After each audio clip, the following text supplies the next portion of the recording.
à 300% par temps pour produire le bon truc qui va bien pour que le projet farfelu, comme tu dis, aboutisse.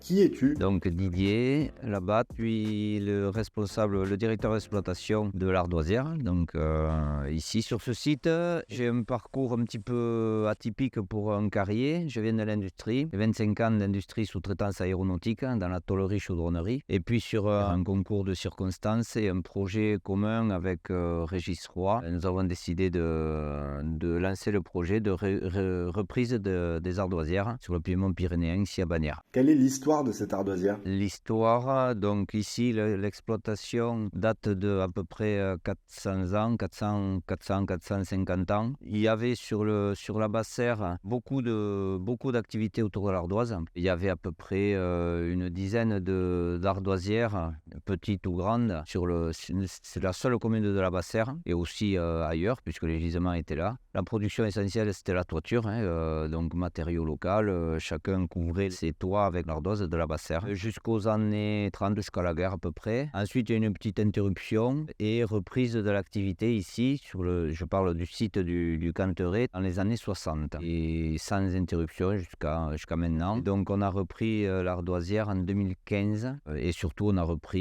redynamisé l'extraction et la transformation sur place du matériau de la Basse-Serre. Voilà. Et en 2017, on a repris l'autre ardoisière qui était historiquement la société d'exploitation des ardoisières de la Basse-Serre, donc la plus grosse carrière d'ardoise de la Basse-Serre, en 2017. Donc, du coup. On comptait combien d'ardoisiers ici dans le temps? Jusqu'aux années 70, il y avait une centaine de personnes. Reste-t-il beaucoup d'ardoisières aujourd'hui en France? Non, il reste plus beaucoup d'ardoisières. En termes d'extraction et de transformation, on est une des seules, enfin voilà, on est quelques-unes à encore avoir une petite activité d'extraction. Après, il existe des négociants d'ardoise, mais en termes d'exploitation et de transformation et de travail de l'ardoise, on est une des dernières. Il n'en reste plus beaucoup. Quel type de produits vendez-vous? Ici, nous avons été sollicités, nous avons répondu et nous nous sommes positionnés sur tout ce qui est toiture, donc reproduction. On a relancé les productions d'ardoises de toiture, que ce soit dans l'ardoise régulière ou irrégulière pour les monuments historiques. La demande a été là, et là, d'utilisation de l'ardoise du coup française, locale. Donc voilà, on répond présent et ensuite on s'est diversifié sur de la production diverse et variée de tout ce qui peut se décliner en ardoise. Plan de travail, vasque, receveur de douche, chaperon de mur, pierre à bâtir, pierre sèche, bordure en ardoise, tout ce qui peut s'insérer dans les bétons désactivés maintenant en faisant appel à la découpe jet d'eau pour les logos piétons, les logos PMR. Voilà, on essaie de suivre un petit peu tout ce qui peut s'insérer en pierre sur la construction et sur les aménagements intérieurs et extérieurs. Quel est le processus pour arriver à ces objets? Donc au niveau de l'exploitation, on perce des trous. Donc on fait rejoindre en fait 2 trous de part et d'autre du massif pour y passer un câble diamanté. Ce câble diamanté a le pouvoir de scier le massif, de scier l'ardoise. Il est actionné par une machine qui l'entraîne en rotation et en même temps qui recule sur une crémaillère. Donc ce câble scie l'ardoise à la base parce que la feuille d'ardoise ici est orientée verticale, presque verticale à 70 degrés. Donc on la scie à la base. Et ensuite on vient fendre et effeuiller le massif à l'aide de la pelle du brise-roche hydraulique. Et ensuite donc ces blocs d'ardoise sont extraits de la carrière et on les descend ici à l'atelier pour après les scier au niveau de l'atelier aux dimensions que l'on souhaite. Les refendre. Pour tout ce qui est toiture, on va faire des répertoires, c'est-à-dire des petits rectangles qui font à peu près 10 cm d'épaisseur, 35 par 25, que l'on va fendre après pour faire l'ardoise de toiture. C'est le même principe pour faire les plans de travail, les plaques, sauf que ce sont des plus gros morceaux. Et le travail de l'homme, c'est à ce niveau-là, le savoir-faire, c'est le marteau et le ciseau. Quelles sont les caractéristiques spécifiques de vos ardoises? Alors ici, ce qui plaît en fait, c'est que l'ardoise a un grain très fin. C'est-à-dire que quand on la fend, Elle fend vraiment d'une manière relativement très plane, qui lui donne un aspect, un veinage à la fois naturel, évidemment, à la fois un petit peu irrégulier, mais relativement plan, qui n'est pas le cas de toutes les ardoises où on a souvent un aspect, enfin ça dépend du veinage évidemment, ça dépend du filon, où on va avoir un aspect très irrégulier et donc ça correspond à certains produits, mais pour des plans de travail par exemple, ce veinage se prête très bien. Voilà. Est-ce que vous extrayez de manière permanente? Ça dépend des commandes. Enfin, au niveau de l'extraction, on maintient l'extraction en permanence, oui, sauf en période hivernale et période de gel, dégel, où là, on ne va pas en carrière. Mais sinon, oui, il y a une activité relativement permanente au niveau de la carrière, que ce soit le forage, le sillage ou l'extraction. On a des phases de préparation également que l'on insère dans le flux d'extraction. Est-ce que vous avez des déchets de production? On n'a pas de déchets en fait. Ce qui se passe, c'est que on part du plus grand au plus petit. Que d'un grand morceau, on va sortir une grande plaque. Au bout de cette grande plaque, on va sortir une plus petite. De la plus petite, on va sortir un plus petit morceau, que ce soit en taille ou en épaisseur, jusqu'à arriver jusqu'à 4 mm d'épaisseur et en taille autour de 20 cm au carré. Et même ces morceaux-là, on arrive à les utiliser pour faire des objets de décoration, des petites montagnes, des petits pics, des ronds, des dessous de verre, des choses comme ça. Et ensuite, au bout du bout, tout ce qui est au fur et à mesure que l'on écarte du flux, c'est stocké et ensuite c'est concassé et criblé pour faire ce qu'on appelle de la paillette d'ardoise, ce qui sert pour les massifs paysagers, les décorations, les aménagements paysagers. Et on crible ce concassé en différents calibres. Donc il y a du 6-10, il y a du 10-40, du 40-80, du 80+. Comment ça se passe aujourd'hui au niveau du personnel? On a repris l'ardoisière en 2015 avec 2 salariés qui avaient à peu près une vingtaine d'années à quelque chose près d'ardoise. C'était les 2 seuls salariés qu'il y avait. On a licencié personne. L'ancien gérant étant dans l'activité, lui a quitté l'entreprise. Donc l'un était plus activité carrière et l'autre plus activité taille d'ardoise et atelier. Donc les deux m'ont accompagné, c'est eux qui m'ont tout appris sur le travail de l'ardoise. Et ensuite, au fil de l'eau, j'ai rentré de la main-d'œuvre, des gens qui n'étaient pas du tout du métier, comme un tailleur de pierre aussi, qui connaissait l'ardoise et qui connaissait la pierre. Donc lui, il nous a rejoints également. Mais sinon, globalement, tous les jeunes qui sont là ne connaissaient rien au métier, tout comme moi d'ailleurs. Voilà, et donc on a appris tous sur le tas. Et aujourd'hui, on est 7 salariés. Est-ce qu'il y a une école pour apprendre l'ardoise? Il y a toujours les écoles de taille de pierre dans lesquelles ils travaillent l'ardoise, oui. Mais il n'y a pas de formation spécifique ardoisier. Après, l'ardoise, ça plaît ou ça plaît pas. Celui pour qui ça plaît, il travaille bien l'ardoise. Et voilà. Combien de temps faut-il compter pour apprendre toutes les ficelles du métier à n'importe quel poste? À n'importe quel poste, il faut du temps.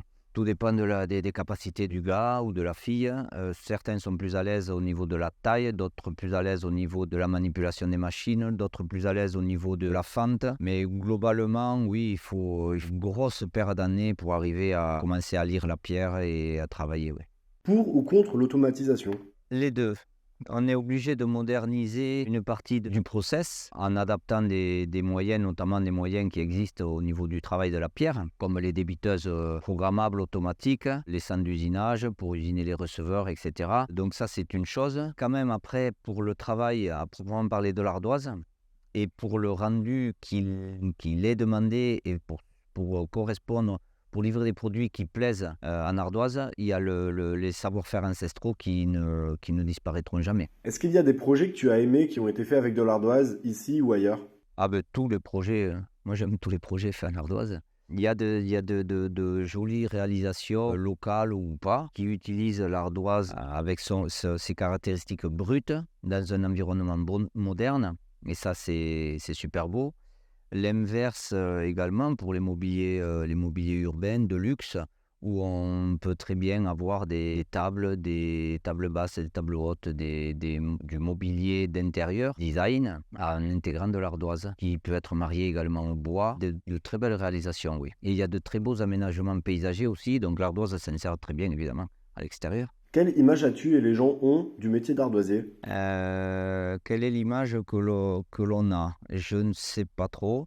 Je pense qu'on a une image alors je vais répondre un petit peu autour, mais en argumentant.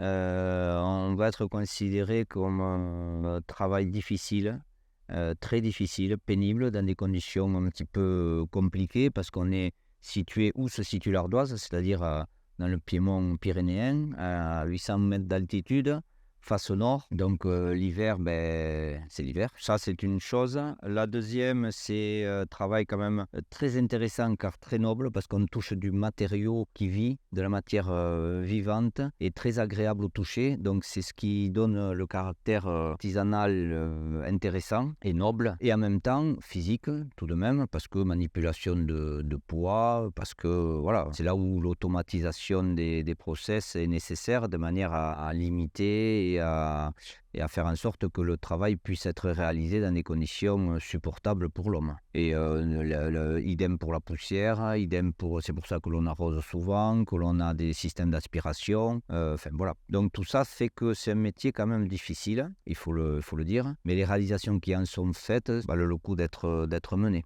Voilà. Est-ce que l'ardoisière collabore avec d'autres acteurs locaux? Oui.